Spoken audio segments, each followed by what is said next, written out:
Good morning. We're going to go ahead and get started. It's right at 9 o'clock. Thanks for being here. I think I've been out the last 2 weeks, and Scott has filled in for me both weeks. So we've been working through the book of Daniel, and today we're going to be in Daniel chapter 7. Daniel chapter 7. So Scott covered chapter 5, I believe, and then he covered chapter 6. So last week, you guys, is that right? You guys talked last week about Daniel and the lion's den? Okay, great. So we're going to be in Daniel chapter 7. As we move through, if you're watching at home online, grab your Bible. We're going to read through the text verse by verse. There's a lot of information in Daniel chapter 7, so we're going to try to go ahead and just get started and see if we're able to get through it in one day. We may need a part of next week. Daniel 8 has a lot of information too. So like I said, there's a lot of references that I have in my notes. If you've already given me your email, you're on a list. I just keep a group on my computer, so you'll get the notes. I didn't send them last week because I hadn't had a chance to compile all the updated ones.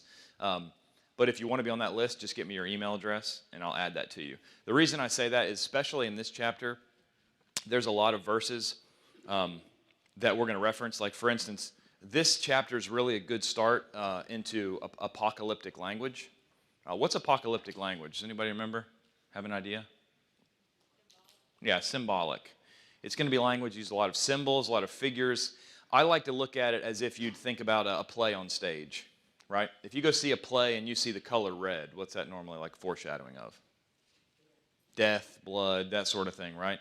So it's like you see someone in like a red shirt. It's just a little bit of foreshadowing, right? So when you look through the book of Daniel, especially in chapter 7, you're going to see a lot of that apocalyptic language. Now, sometimes you're not going to know exactly what the image is describing at first, but then later, luckily, the chapter is going to give us a what? An explanation, right? So let's go ahead and dive into Daniel chapter 7. Quickly, let's read Daniel chapter 7 and verse 1. In the first year of Belshazzar, king of Babylon, Daniel had a dream and visions of his head while on his bed. Then he wrote down the dream, telling the main facts. All right? Now, before we go to verse 2, look at Daniel chapter 8 and verse 1. We've hit on this a few times, right? Daniel chapter 8 and verse 1 says, in the what year? Third year of the reign of King Belshazzar, a vision appeared to me. So next week, we'll look at the vision from Daniel chapter 8, all right?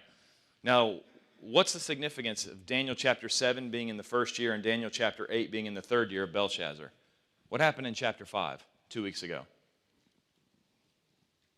Belshazzar is the king of Babylon, right? What happened in Daniel chapter 5? Historically, he died, right? In Daniel chapter 5, Belshazzar died, the king of Babylon. That's whenever the Medo-Persians rerouted the Euphrates River into a lowland.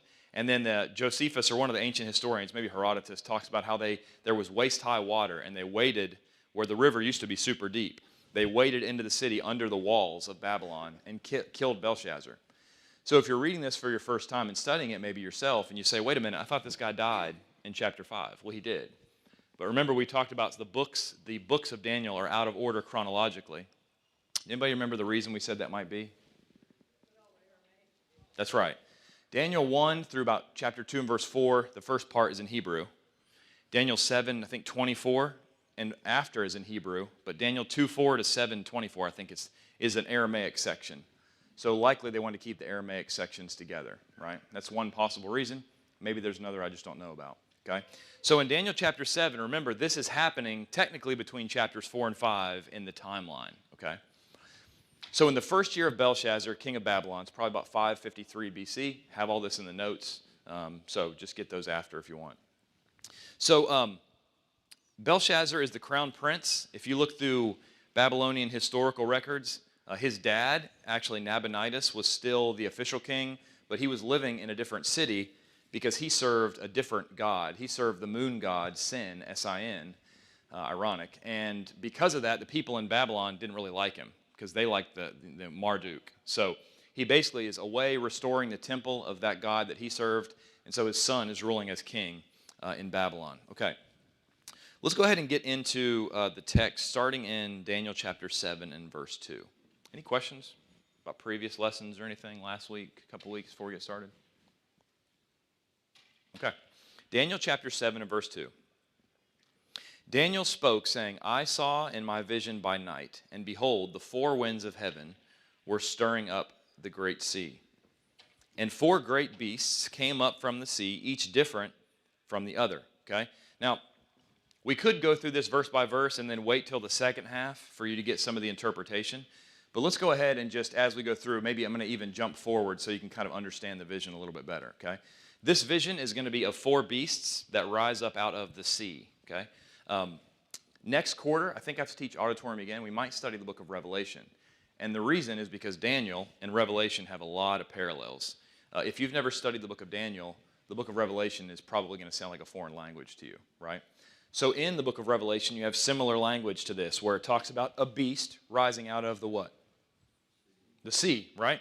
So you get to Revelation 13, and you hear about this beast rising out of the sea that has looks like a lion, a leopard, and a bear. Well, if you know this chapter, Daniel chapter 7, you're going to recognize that somebody look up Daniel chapter 7 and verse 17. Just flip over. What does Daniel 7:17 say?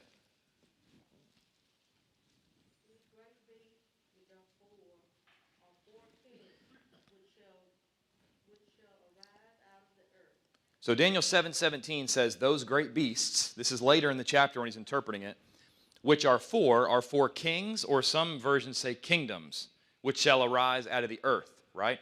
So in this verse 2, they're beasts rising out of the sea, and in 17, they're kingdoms rising out of the earth, right? This is an idea of apocalyptic literature. Hey, these beasts that you see, they're not literally beasts. They're what? They're symbols. They're world kingdoms, right? If you have verse 17, they're rising out of the earth, but they're rising out of the sea. They're not literally coming out of the sea or literally coming out of the earth. They're saying that they're world kingdoms. Sometimes the sea is represented as chaos, like chaotic, right? Okay. So that's what it's talking about here in chapter 7 and verse 2 and 3. So you have these four great beasts that come up from the sea. They were each different. Okay? Look at verse 4. Daniel 7 and verse 4. The first was like a what animal? A lion, and had eagle's wings. What if you were to say, what's the king of the what? You've heard king of the jungle. Jungle is just a Hindu word for forest, right? I think. So the lion is the king of all beasts, the king of the jungle, right? The lion, as we look at it, is one of the most powerful animals, right? But it says this lion also had what kind of eagle's wings? What do you think of when you think of an eagle? What did you say? Powerful? Flying? Fast? Okay. When you look throughout the Old Testament prophets, which Daniel is one of those, major prophets are Isaiah, Jeremiah, Lamentations, Ezekiel, and Daniel. When you look through a lot of the prophets, you see different animals used with different language accompanying it, right? So for instance, in Lamentations chapter 4 and verse 19, it says, our pursuers were swifter than the eagles of the heavens, right? In my notes, I have like probably 15, 20 verses, maybe not that many, maybe 8 or 9, that talk about different passages in the Old Testament that talk about eagles being what? Swift, fast.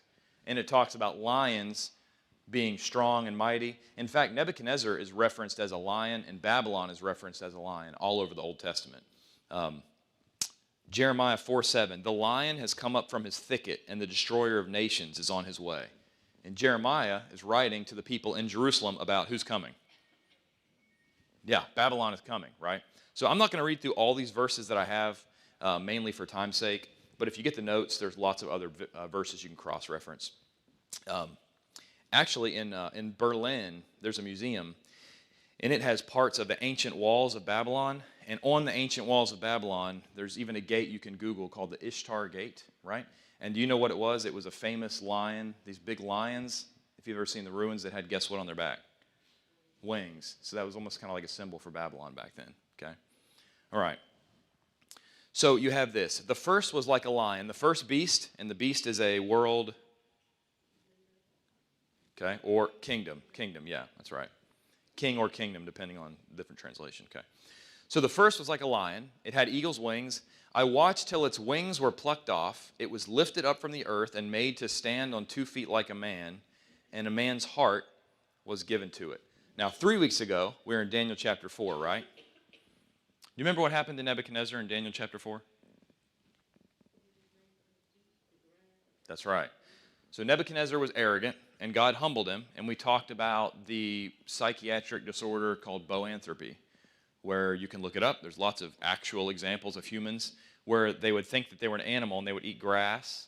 And do you remember what the descriptions, it said that his fingernails grew like what?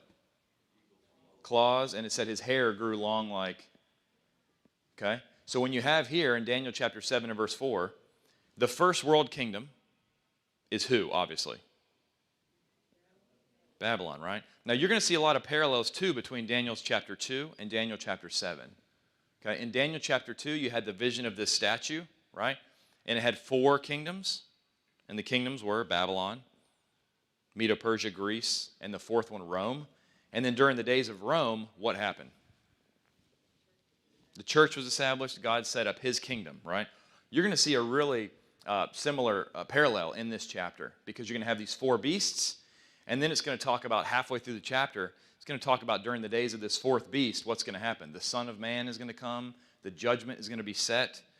And I personally think this chapter is a good parallel to the book of Revelation, where judgment on Rome is pronounced, okay? That's why I think there's so many parallels between the 2 books. So, okay.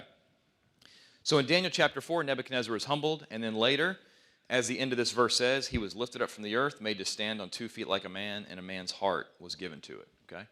So the first beast, who do we think the first beast is? What world kingdom? Okay, Babylon. Daniel chapter 7 and verse 5. And suddenly another beast, a second like a bear, it was raised up on one side and had 3 ribs in its mouth between its teeth. And they said thus to it, arise, devour much flesh. In the notes, I have other passages that talk about how powerful the bear is. But this second beast is likely, what world kingdom came after Babylon? Medo-Persia. What do you think it means it was raised up on one side? Medo-Persia is made up of how many kingdoms? 2. Ultimately, you have two parts. One's going to be more powerful, right? Some people think this is referencing Cyrus. But in apocalyptic language, another thing we should make important is, are we going to know what every single part of every single vision means? No. You read commentators, and guess what you're going to get? A variety of things. Some people say, well, this is referencing Cyrus being the bigger leader. Some people say, well, it means Persia, the nation. Some people say the Medes were bigger at the time, right? Ultimately, we may not know exactly what it means by one side was higher than the other, but you can see that this second kingdom is going to be Medo-Persia, all right? Some people, it says it was raised up on one side. It had how many ribs in its mouth? 3. What does that mean? Some commentators, like I said, they give you different opinions. Some believe that Cyrus had conquered the nations of Media, which Cyrus was the Persia. They conquered Media, made Medo-Persia, and Lydia and Anatolia, right? Anatolia. So some people think those are the 3 ribs. Others think Medo-Persia conquered Babylon, Egypt, and Lydia. So some people say, hey, the 3 ribs are 3 nations that they conquered, and that's why they're in their mouth. Other people think that the 3 is just a number that's representing, like Zechariah talks about the 3 shepherds. Well, is it literal in Zechariah? Probably not, right? So some commentators say they don't think it's talking about 3 nations. So does it really matter either way? I don't think it does. It's telling us that Babylon has something in its mouth and it's a powerful animal. Not Babylon, Medo-Persia, right? It's conquering, okay? Look at Daniel chapter 7 and verse 6. After this, there was another, so this is a third what? That's right, 3rd kingdom, 3rd beast, like a leopard, right? Is a leopard as powerful as a lion? No, but a leopard's also what? Very fast, right? In Jeremiah 5:6, I have all these in the notes. A leopard will watch over their cities. Hosea 13:7. I will be to them, this is God speaking about, I will be to them like a lion, like a leopard by the road.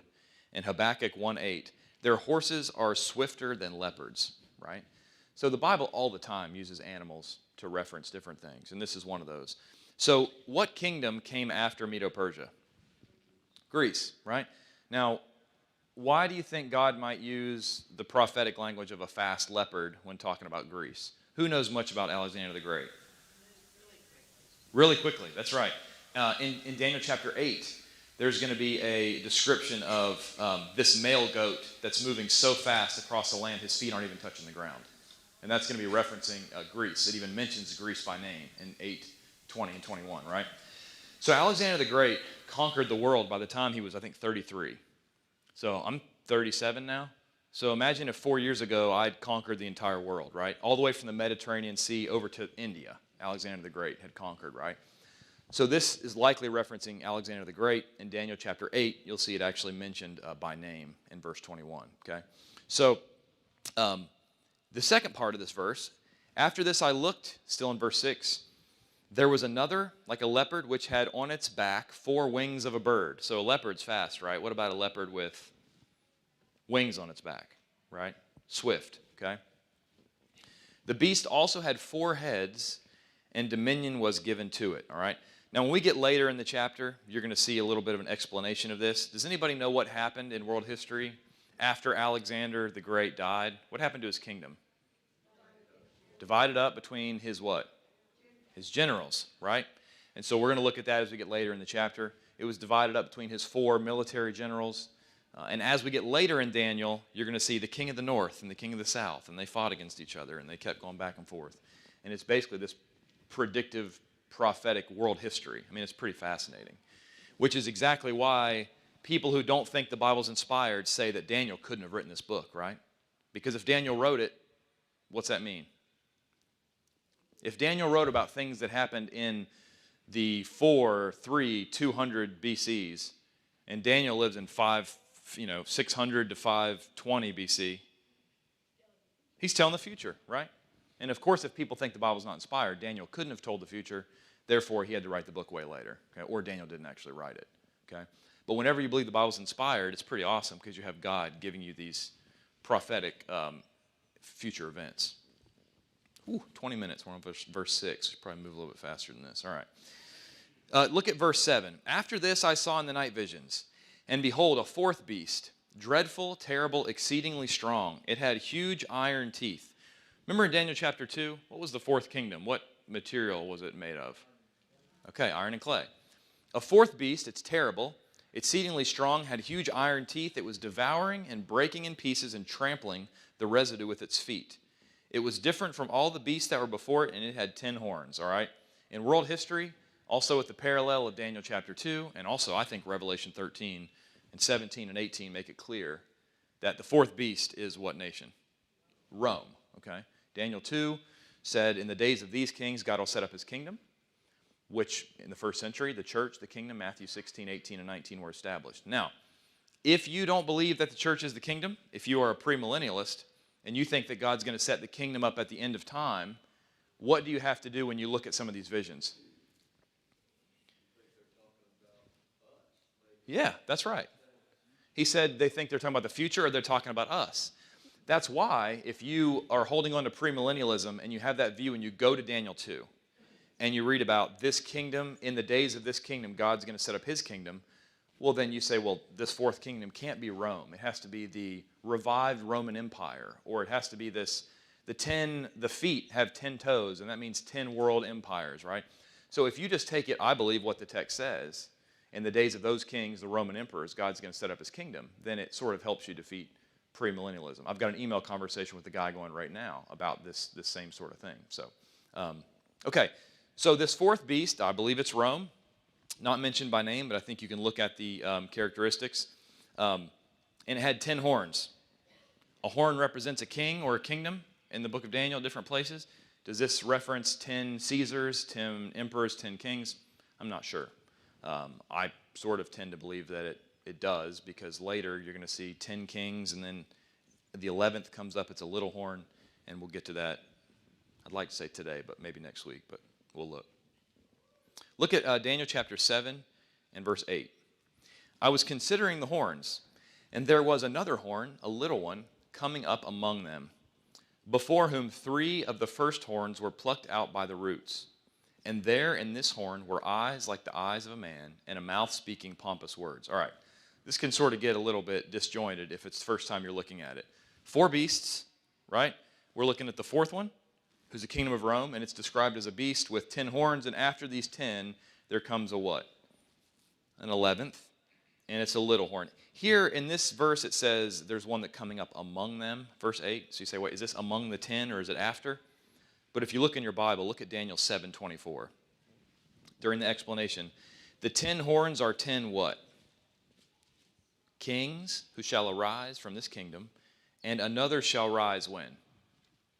After them, right? So this is talking about a king that arises after the 10. This would be the 11th, okay? He shall be different from the first ones. He shall subdue 3 kings. All right. Now, I'm going to be real with you. We don't have time to cover all the theories of who this little horn is. Some people that I have a lot of respect for, like I believe Rex Turner, he's got a great book. He thinks it's Vespasian, the Roman Emperor Vespasian, okay? There's a lot of disagreement about who was the first Roman emperor, if you go back in history. And so depending on who your first Roman emperor is, obviously when you count from your first, if you disagree about that, when you get to your 10th, you're going to disagree on who the 10th one is, right? Okay? I've got a lot of this in my notes, but some people think it was Vespasian. The Emperor Nero committed suicide in about 68 AD. When that happened, there was a civil war in Rome, right? The emperor's dead, who's going to take over? And so there were 3 Roman emperors, Galba, Otho, and Vitellius, who basically Roman generals that fought for the throne in Rome. But there was another guy named Vespasian who at this time in 68 AD, where is he at? He's in Judea doing what to Jerusalem? He's sieging Jerusalem. So this is about 2.5 years, 3 years before AD 70. He hears about these guys fighting, and what does he do? He goes back and puts it down and becomes emperor of Rome. Vespasian does, right?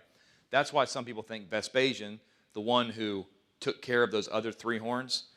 Some people who I think the little horn is Domitian, the Roman Emperor Domitian. And some people say, well, Domitian was a general under his father. I think his father's Vespasian. Titus was his brother. I think that's right. And so some people say that Domitian had a part in that, putting down that, quelling that thing. Does it really matter, honestly, at the end of the day? I personally don't think it does. I think it's fun. I think it's Domitian is the little horn. I probably document that in my notes way more than we're going to have time to cover in class. But if you want those, you can let me know. So let's go ahead and move on. We'll talk a little bit more about Domitian as we get further in. Daniel chapter 7 and verse 9. I watched till thrones were put in place, and the Ancient of Days was seated. Okay, so let's think about this. In Daniel 2, you have the 4 kingdoms, right? Babylon, Medo-Persia, Greece, Rome. And then God's kingdom does what to those kingdoms? Destroys them, all right? In Daniel 7, we've just seen how many kingdoms? 4 kingdoms. I think it's the exact same kingdoms. And then listen to where this sort of shift. It's going to talk in a similar vein, almost like what's being said in Daniel 2. Judgment's going to come on these nations, all right? So Daniel 7:9. I watched until thrones were put in place. Who normally sits on a throne? A king. And what does a king do?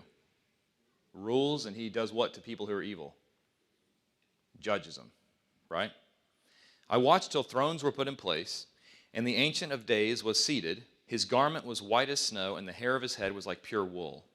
His throne was a fiery flame, and its wheels a burning fire. Who's this depicting? Okay. Yeah, I think it's God the Father. A fiery stream issued and came forth from before him. 1,000 thousands ministered to him, and 10,000 times 10,000 stood before him. The court was seated, and the books were opened. So you have this vision of all these beasts, and then you have what? God the Father sitting on his throne in heaven. He looks like fire. The court, all his mighty angels are surrounding him, and his books are opened, right? Does this sound like a familiar scene to anybody? Revelation. This is exactly what happens in Revelation at the end of the book, right? Now, the book of Revelation is about judgment on who? Depending on your position, right? Rome is who I think it's referencing, right? So you have this judgment on Rome who's persecuting Christians the whole way through the book of Revelation. At the end, you have what? The judgment scene. The books are opened, right? So this is, like I said, Revelation takes so much language from this book, right? Okay. It's judgment language, okay? Revelation 20, 12 through 15 specifically, if you're looking for it. Some actually, in that verse there where it says the court was seated, who has a King James? What is that? Yours says something different, right? Verse Daniel 7:10. The judgment was set, right? So the New King James says the court was seated, but the translators of the King James and the ASV said judgment was set. You see the parallels? Sometimes when you're translating, not that I've done a lot of translating, to be honest with you, but translators, I've heard them say, Translators will say, look, sometimes you can't translate one word to one word. So you have to translate this concept, and that's what's happening here. The court was seated, the judgment was set, really two of the same things. Because when the court people sit down in court, what are they doing? They're about to judge. Okay. Look at verse 11. I watched then because of the sound. Wouldn't you want to? If you see this vision and you see these beasts, and then you have God the Father sitting on his throne ready to judge. So Daniel's like curious to see what happens. Verse 11. I watched then because of the sound of the pompous words which the horn, the little horn, the 11th, was speaking. I watched till the beast was what? Slain, and its body destroyed and given to the burning flame. So he's basically saying this fourth beast is destroyed by God. Okay? Verse 12. As for the rest of the beasts, they had their dominion taken away, yet their lives were prolonged for a season and a time. So it's sort of this idea of, look, all these beasts, all these world kingdoms are going to be judged by who ultimately? God. That's really the simple message. The simple message so far is, just like in Daniel 2, there's going to be world kingdoms. They're going to do evil things, and who's going to judge them ultimately? God. And who's in control no matter what happens in the world? God. God's in control. Okay? Verse 13. I was watching in the night visions, and behold, one like the Son of Man. Why is that Son of Man phrase important? What did Jesus call himself a lot of times in the New Testament? Son of Man. When he called himself that, what did the Jews think about it? They thought it was heretical. That's what, they thought it was heresy. Do you know why? Because pay attention as we go through this text. Whenever Jesus called himself the Son of Man, he's dragging this whole section, this whole context of Scripture, and saying he is the Messiah. There's so many references to the Lord coming on the clouds that some of the Jewish people would refer to the Messiah or think of the Messiah as the cloudy one or the one on the clouds. Because throughout the Old Testament, Isaiah 19:1, the Lord rides on a swift cloud into Egypt. You think Jesus is literally on a cloud? No, he's saying, I'm coming in judgment on Egypt, right? So in this verse here you have, and behold, one like the Son of Man, coming with the clouds of heaven. He came to the Ancient of Days, and they brought him near before him. So this is a messianic term, right? And Wednesday night, Robert's been going through the last week of Christ's life, right? And pretty recently we went over Matthew 26:64. They asked Jesus in Matthew 26, 63. This is at the trial before Caiaphas. Listen to what they asked Jesus. But Jesus kept silent. The high priest said to him, I adjure you by the living God that you tell us whether you are the Christ. What's Christ mean? Messiah. They say at Jesus' trial, I adjure you by the Son of the living God. Tell me if you're the Messiah, the Son of God. And Jesus said to them, you've said it yourself. Nevertheless, I tell you, hereafter you'll see the what? The Son of Man sitting at the right hand of power and coming on the clouds of heaven. He says, that Daniel 7:13 vision that you Jews know so well, guess who that is?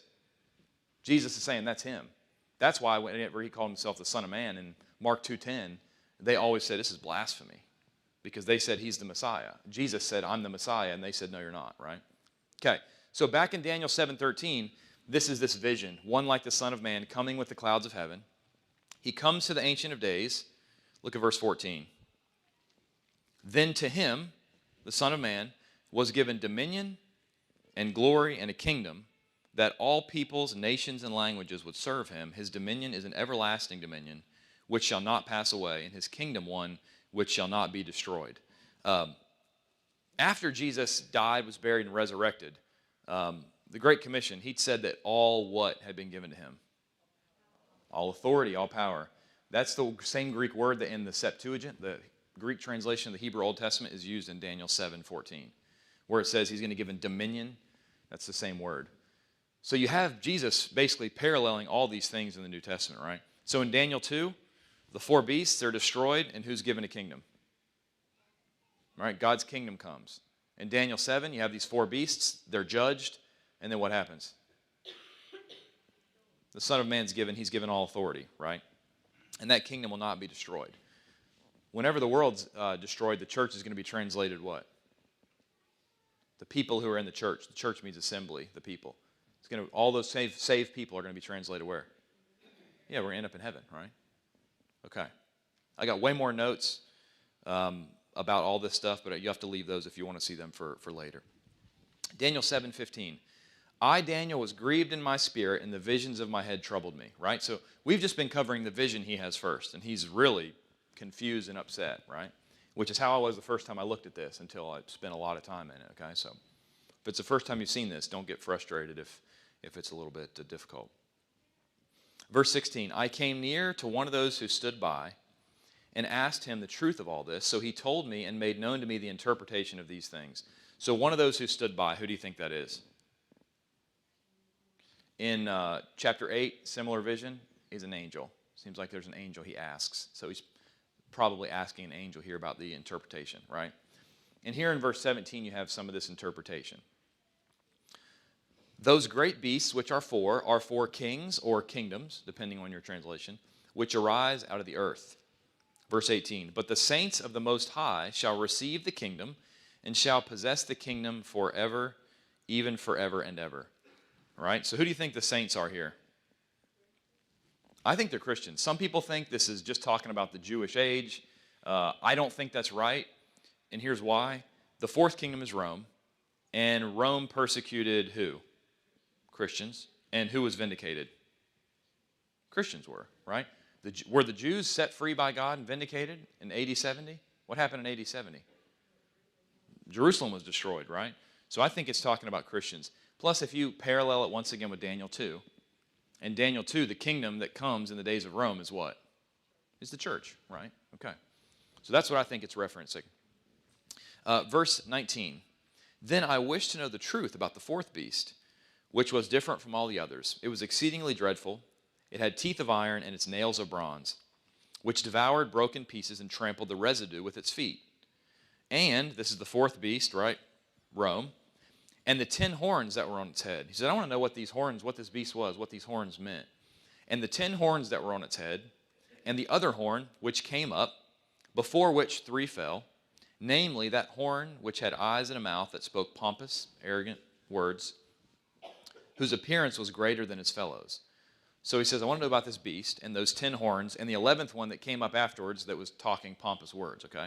And he put down 3 horns. Verse 21, I was watching, and the same horn was making war against the saints and prevailing against them, all right? Now, you know how if you've already got your mind made up about this, that's going to determine what you think it's talking about over here, right? If somebody like Rex Turner, who's a scholar, right? Read his commentary on Daniel, it's fantastic. He thinks it's Vespasian is the little horn. If Vespasian's the little horn, he thinks that Vespasian is persecuting the Jews, right? So he thinks it's referencing the Jews, right? If you think it's Domitian is the little horn, then he'd be persecuting who? The Christians, right? Because he's with Rome, right? So that's personally what I think it's talking about. Either way, let's say I'm wrong, right? Which, ask Jamie. It's happened before, right? I've been wrong once or twice, yeah?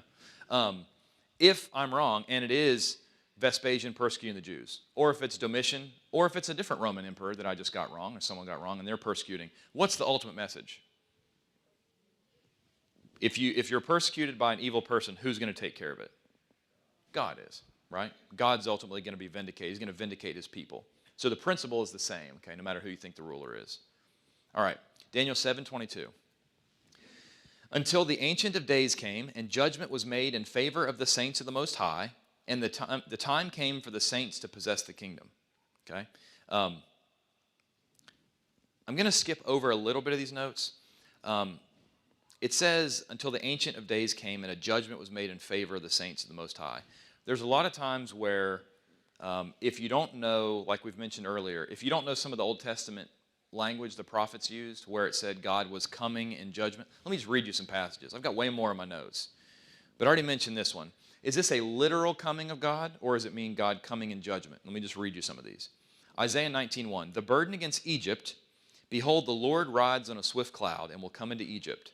The idols of Egypt will totter at his presence. The heart of Egypt will melt in its midst. Does the nation of Egypt have a literal heart? No. Is God riding into town on a cloud? No, it's figurative language, all right? Listen to Micah 1:1. Let's go to verse 3. It's a long passage. For behold, the Lord is coming out of his place. He will come down and tread on the high places of the earth. It's saying God's going to come out of heaven and come take care of this, right? if you don't have a good understanding of that, you read a passage like this, and you could easily believe in the premillennial idea, right? That Jesus is going to come down and set foot on the earth, right? I've had people show me these passages before. Hey, it says Jesus is going to tread on the high places. Okay, well, you show them some of these other verses, right? That show that it's figurative. Obadiah 1:21. Then Savior shall come to Mount Zion to judge the mountains of Esau, and the kingdom will be the Lord's. Let's see. Psalm 68:4. Sing to God, sing praises to his name, extol him who rides on the clouds. Right? This is all figurative language, okay? Talking about God coming in judgment. There's so many, I just want to keep reading them. Jeremiah 4:13. Behold, he shall come like the clouds, his chariots like whirlwinds. His horses are swifter than eagles. You have all these things that talk about not only God, but other people coming on the clouds, right? It just means they're coming to judge you, right?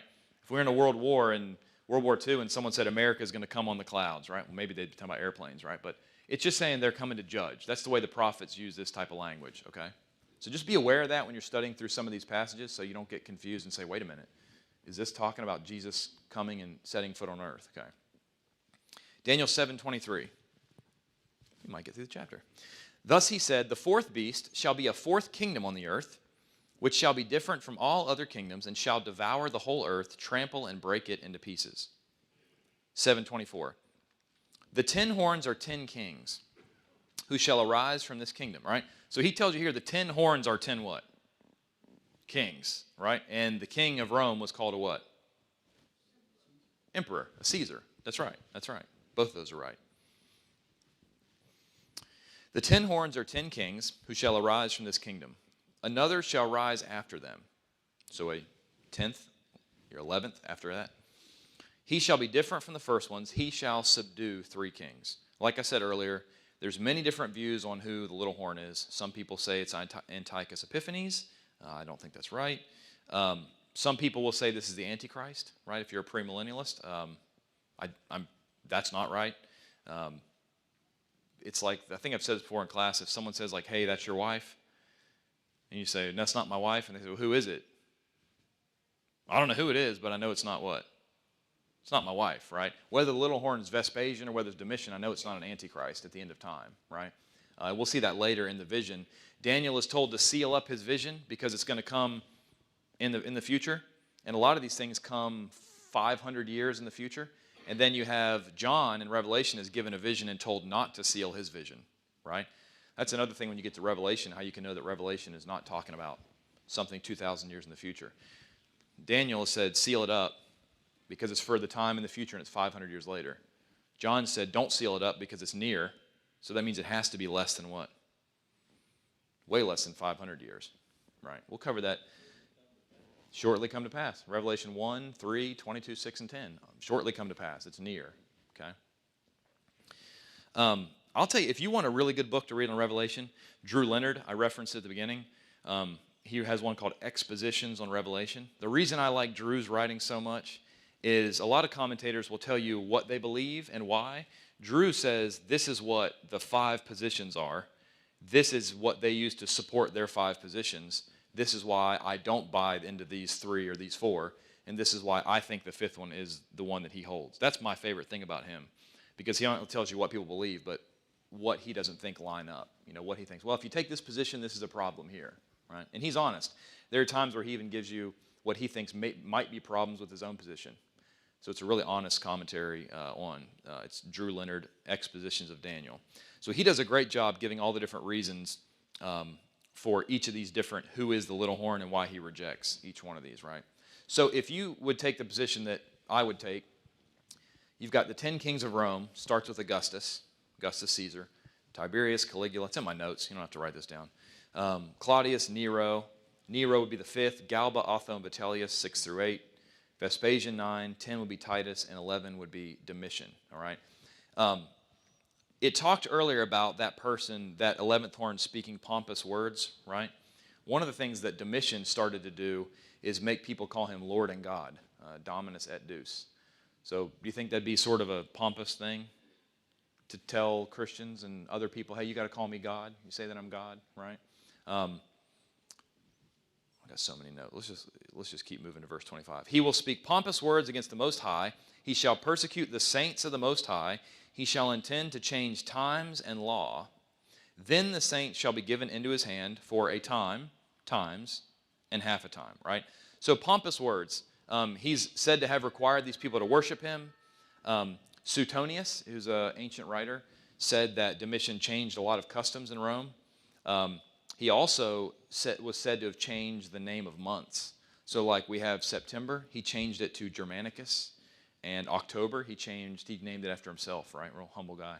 He called it Domitianus, right? So you have, he's going to change times and law, right? You have what seems to be in ancient historians, things that Domitian did that would have fit these things. What does a time, times, and half a time mean in biblical language? 7 is a complete, right? 7 is like a perfect number. A time, times, and half a time. What's that? 3.5, right?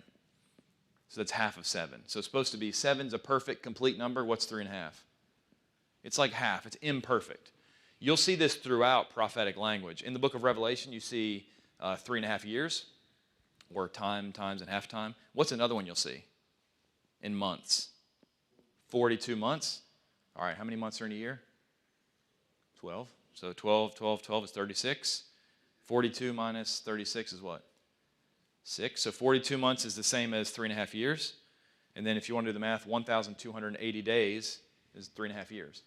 So you have this 3.5 concept used a lot. It just means an imperfect, an incomplete time of suffering, right? Revelation 12:14 says a time, times, and half a time. Revelation 11:2, 42 months. Revelation 11:3, 1,260 days, right? You see how Daniel is going to give you so much information to understand Revelation, right? It's pretty much written in like this coded language that if you're a first century Christian and you know the Old Testament, you're going to be able to understand the book of Revelation, right? Verse 26, but the court shall be seated, and they shall take away his dominion. Whose dominion? Who's the person persecuting the saints? Okay, the king, the 11th king. Yeah, you don't have to say Domitian. Aaron's wrong, right? We can say the 11th king. You're right on that. Con knows he's right when he says the 11th king. God is going to take away the 11th king. He's going to take away his dominion to consume and destroy it forever. Okay? Verse 27. Then the kingdom and the dominion and the greatness of the kingdoms under the whole heaven shall be given to the people, the saints of the Most High. His kingdom is an everlasting kingdom, and all dominions shall serve and obey him. It's kind of parallel to Daniel 2:44. The days of these kings, the God of heaven will set up a kingdom that will never be destroyed. The kingdom will not be left to other people. It will break in pieces and consume all these other kingdoms, and it, God's kingdom, will stand forever. In the last verse of Daniel chapter 7, this is the end of the account. As for me, Daniel, my thoughts greatly troubled me, and my countenance changed, but I kept the matter in my heart. So Daniel finishes this vision. He's likely about 60s at this time. He was taken at the beginning of the book into Babylonian captivity when he was young, 15, 18. And that was all the way through Nebuchadnezzar's like 43-year reign. And then the other kings that were in between, all the way down to Belshazzar, who's going to be the last king, although he was the crown prince, right? But he's called a king, of Nabonidus. Nabopolassar? Well, I can't remember. One of those, and he ends up being about 63. And Medo-Persia will be conquering Babylon pretty soon in the future of this. So next week, we'll tackle chapter 8, which is going to be in the 3rd year. And then after that, we're going to move into, I guess, chapters 9 through 12, which is sort of wrapping up the book. But there's a lot of information in those, too. Does anybody have any questions? I know we kind of just went right through it, but there's a lot of information in this chapter. Okay, if you want my notes, write down your email, give it to me. If you have my number, text me, whatever. I'll start a sign-up sheet in the back. That's probably just as easy. I'll go back there and put a piece of paper down. And if you want the notes, just write your email down. All right, thank you.